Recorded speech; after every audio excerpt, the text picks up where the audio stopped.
కేరళ రాష్ట్రం కన్నూరు జిల్లాలోని కొండల మధ్యనున్న దూరప్రాంత గ్రామమైన విలక్కన్నూర్లో నవంబర్ 2013 ఉదయం క్రీస్తురాజు దేవాలయంలో పవిత్ర దివ్యబలిపూజ కోసం విశ్వాసులు చేరుకున్నారు. కాని ఆ రోజు ఒక అసాధారణ సంఘటన చోటు చేసుకుంది. అది ఒక పవిత్రమైన, ఒక అద్భుతమైన ఘట్టం. నడిపూజ సమయంలో యాజకులు అప్పమును పైకి ఎత్తినప్పుడు ఆ అప్పములో యేసుప్రభు యొక్క ప్రతిరూపం కనిపించింది. మన ప్రభువైన యేసుక్రీస్తు ముఖము ఆ పవిత్ర అప్పముపై కనిపించింది.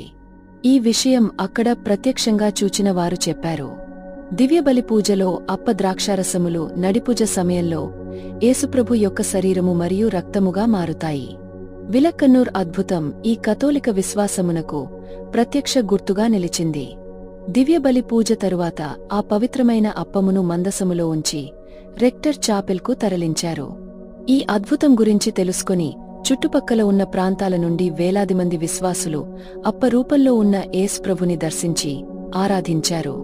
కథోలికా సత్యోపదేశం ఈ విధంగా చెప్తుంది: పవిత్ర దివ్య పూజా బలిలో మన ప్రభువైన యేసుక్రీస్తు యొక్క శరీరం, రక్తం, ఆత్మ మరియు దివ్యత్వం అంటే సంపూర్ణ క్రీస్తు నిజంగా, వాస్తవంగా ఉన్నారు. మన విశ్వాసాన్ని బలపరిచేందుకు దేవుడు ఇటువంటి దివ్య సప్రసాద అద్భుతాలను అనుగ్రహిస్తాడు. ప్రతి దివ్య మందసములో, ప్రతి దివ్యబలిపూజలో, ప్రతి దివ్య సత్ప్రసాదములో, ప్రతి దివ్య సత్ప్రసాద ఆరాధనలో ప్రభువు మనతో ఉన్నారు అని విలక్కన్నూర్ అద్భుతం మనకు గుర్తు చేస్తుంది. మీరు దివ్యబలి పూజ నుండి దూరంగా ఉన్నట్టు అనిపిస్తుందా? తిరిగి ఆయన వద్దకు రండి. పవిత్ర దివ్యబలి పూజలో పాల్గొని అప్ప రూపంలో ఉన్న యేసు ప్రభువుని స్వీకరించండి. విలక్కన్నూర్ దివ్య సత్ప్రసాద అద్భుతం అప్ప రూపంలో ఉన్న యేసుక్రీస్తు పట్ల భక్తిని, విశ్వాసాన్ని మరియు ప్రేమను పునరుద్ధరించుతుంది.